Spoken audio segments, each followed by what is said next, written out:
That grandma who had no Pan-African in her, but she kept the family together. That's Pan-Africanism. That granddaddy who made a way out of no way and putting something on the table, taking care of kids that weren't even his own. But that's a deep African tradition. You take care of the women and the children, no matter what. That's the priority. So let's think back not only on Malcolm and Garvey and Harriet Tubman, but even our own ancestors who brought us this far.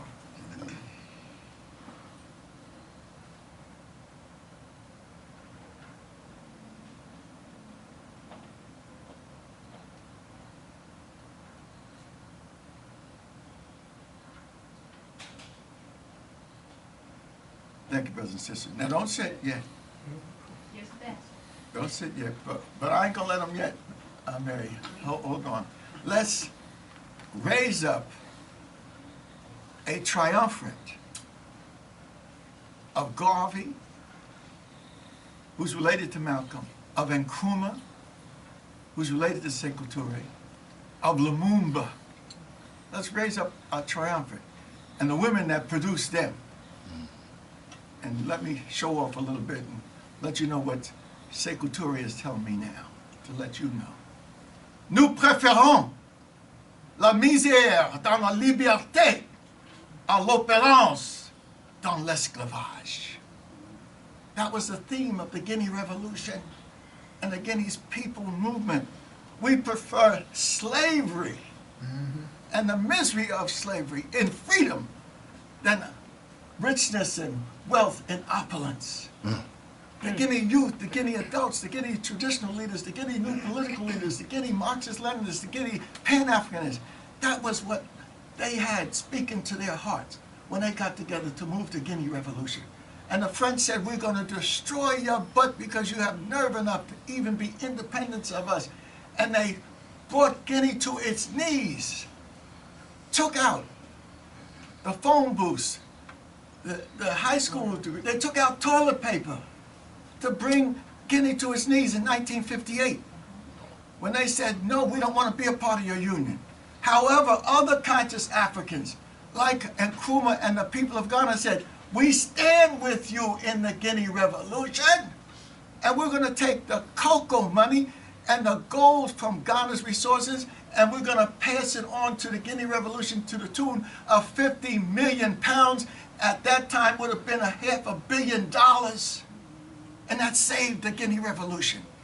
That brotherhood love of the peoples of Guinea and the peoples of Ghana is why we're standing here now. But the system of domination, destruction, and death took Nkrumah out. At the moment they had given him economic power to produce his great project, which I was a part of, I envisioned it in '61. It was completed over 5 years. It meant a dam, a lake, it meant a smelter, it meant a new city of Tema, it meant a new port. And within weeks after giving him the keys to this project, the plans were already laid to take him out. And when he went to celebrate in Peking, not in Cairo, not in Kumasi, not in Lagos, he went to Peking to celebrate, and they took his nation away from him. The greatest African leader misstepped, and he couldn't trust anybody to do anything with him, so he took 60 to 80 of his leaders, the most important people with him, to Peking to celebrate. We don't have time for celebrations. And while he was away, they took his nation away. And the greatest or our leader, it was crying. I was in Ghana at that time, in Africa. I'm crying. Even now, I can feel the tears. But African family relations saved Nkrumah and Sekou Touré, who he had helped save the Guinea Revolution. Sekou Touré said, come home, brother. You don't have to go to Peking. You don't have to go to Romania, where he had third world ties. Come home to Mother Africa. You can be the president of Guinea. And it happened.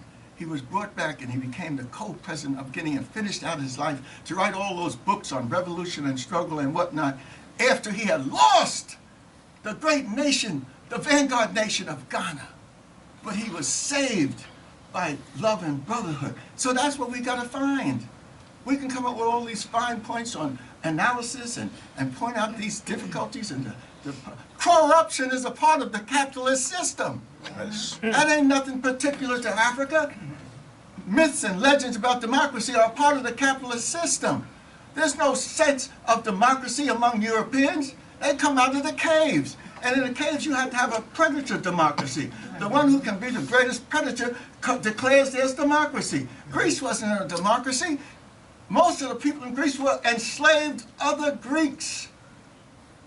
The democracy was passed on to an elite. So we've got to come up with African concepts of what democracy is.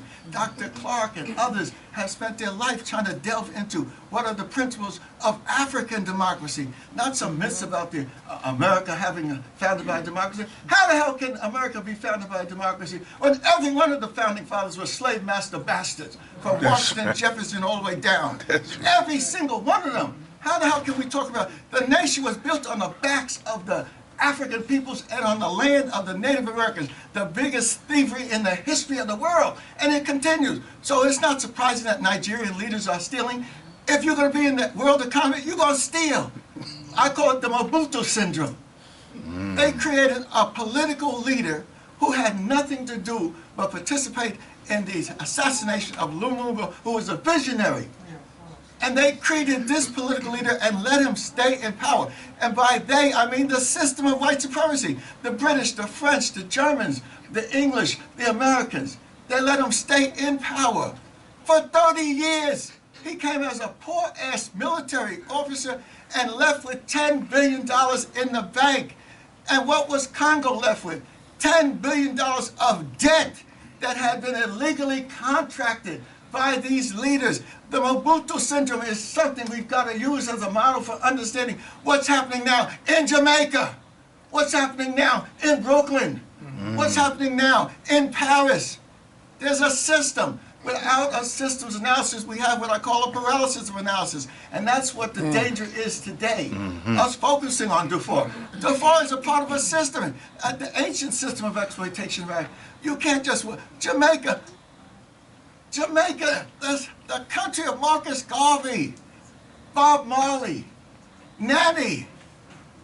Agreements were signed by the leadership of Jamaica. That was with me in the AU celebration several years ago, and Jamaica was given a special spot to be able to speak to the leaders of the African world. Both the former president, P.J. Patterson, and the current president, Sister Portia, were allowed to speak for the African world, and particularly for the New World African. So how the hell can you sign agreements around Goat Island, which gives the Chinese a base in the Caribbean to infiltrate all of Latin America? And how can you sign agreements that allow them to build roads in Jamaica, and they are paid for by 50 years of the tolls from the roads? Marcus Garvey is turning over in his grave. His wives are turning over in his graves. How can Jamaica sign an agreement to tie their people to 50 years of the tolls going to China, which will be one of the greatest powers in the history of the world? They don't need no damn tolls from the people of Jamaica. We've got to raise these issues, brothers and sisters. Which is one of the principles that we will incorporate into the discussion that we're going to have. Yes, sir. Yes, sir. So now, please be as generous as you can. We have to pay for the lunch and for the continental breakfast. So please be as generous as you can. All right. Okay. Okay. Next up is Dr. J has already spoken eloquently. He's given us his presentation. So now we turn to Wally Edrich. Mr. J. Thank you, sir. My heart will through my tears. I have to apologize that I cannot speak louder than I am doing right now. The explanation for that is the fact that I am fasting, and it is a dry fast, which means no eating, no drinking for 7 days. This is the 6th day. I have pushed